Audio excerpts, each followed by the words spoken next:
Resident Evil 3 is a 2020 survival horror game developed and published by Capcom. It is a remake of the 1999 game Resident Evil 3 Nemesis, where players here can control former Eli agent Jill Valentine and mercenary Carlos Oliveira.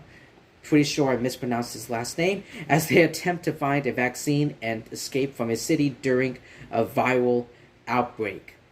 And the game is played from a third-person perspective and requires the player to solve puzzles and defeat monsters while being pursued by a creature called Nemesis.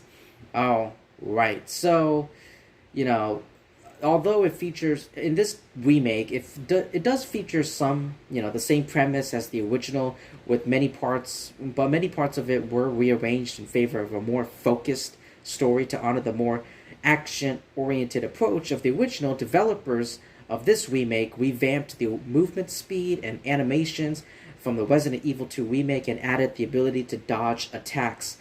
So yeah, and I had a good time with this game, except I love the story, the narrative. The story of this game. I love the voice actors; they all did a great job. I love the tense atmosphere, being chased and being pursued by these creatures, and the atmosphere feels dark. It feels gloomy. I love the graphics. It looks amazing. They did a great job with that. But unfortunately, this game suffers from the original game, and that is that I felt like this game was just too short. I felt like this game was missing something. It was missing like features from the original game. Because because it felt like the story was so like, even though I'm pretty sure on YouTube you can watch like all of the cutscenes put together, but like if you sit down and play this game from beginning to end, it feels like this game has more action. Like it has a greater emphasis on action and scripted sequences.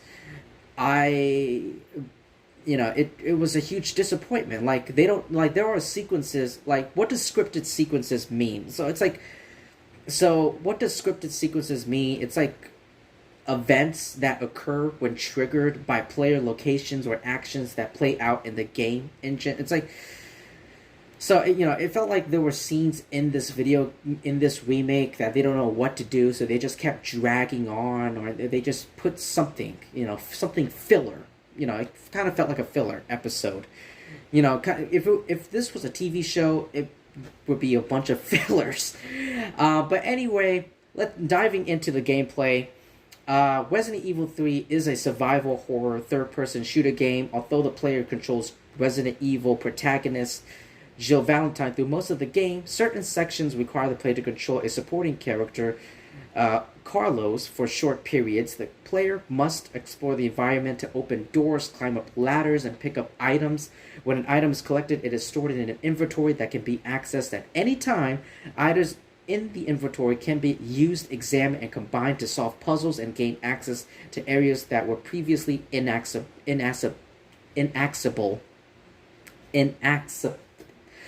The player may also pick up maps to reveal unexplored sections in the game's auto map. Inaccessible. There we go. Which shows the player's current position and indicates if an area still has items to collect. Cutscenes with occasional QuickTime events are featured at regular intervals to advance the story. As the player progresses throughout the game, a variety of computer-controlled stories will try to hinder the player's progress. The player can acquire and use multiple weapons, including combat knives, firearms, and grenades. Some weapons can be customized with additional parts to improve their performance. A creature called Nemesis is the game's primary antagonist and pursues the player in key moments. He gradually mutates into more aggressive forms as the player defeats him during several encounters. The player has a certain amount of health which decreases when Jill or Carlos take damage. On higher difficulty settings, ammunition and health recovery items are more scarce, and getting past opponents without killing them is genuinely encouraged.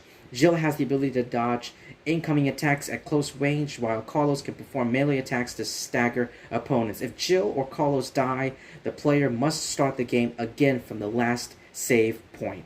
Once the player completes the game on the highest difficulty setting, 2 additional difficulty modes can be unlocked. These disable autosaves, make opponents tougher to defeat, change certain encounters, and rearrange items' location. Additionally, upon completing the game for the first time, an item shop is unlocked in the game's main menu, allowing the player to spend points on an end-game advantages such as items that boost the player's healing and damage, as well as entirely new weapons. Points are earned by completing a number of challenges, ranging from finding all weapons upgrades to destroying hidden bobbleheads known as Charlie dolls. Unlocking items is essential to completing the game's most challenging difficulty modes. Alright, so that's a whole rundown of the gameplay mechanics. So going through the pros and cons, I mean, I just pretty much said it to you right from the beginning.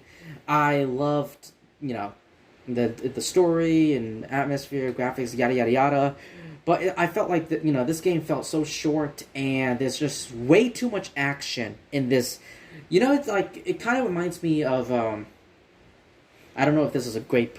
Actually, you know what? I'm not gonna say it. I was going to make a comparison to a movie, to a superhero movie, but I'm not gonna say the name of the superhero movie. I don't think it's a good comparison. But I felt like this game, they just wanted to add more and more action within these within certain moments. Like Nemesis just comes out of he just jumps in, chase after, grabs onto you and tries to attack you. And that's one of my main. I know Nemesis is a very popular. There are popular Resident Evil antagonist villain in this in this franchise, in this universe, whatever. But I felt like,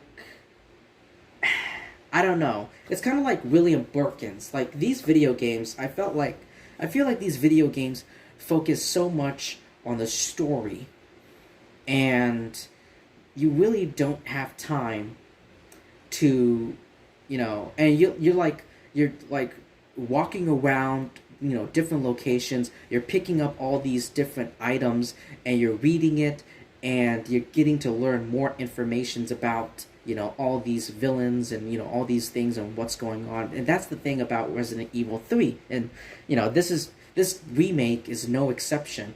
I felt like there was no development towards Nemesis. He just shows up, and yeah, he shows up and confronts the protagonist, and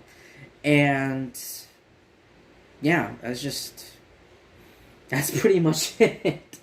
And plus, this game feels very short too, which is a huge disappointment, a huge bummer. But yeah, Resident Evil 3. I don't think there's anything else I want to say. If you played it, let me know what you thought about it in the comment section below. Everyone, thank you so much for taking the time to listening to my review. I really do appreciate it. It means a lot. Please like, comment, subscribe. Do all of that great stuff, and I will see all of you lovely people really soon.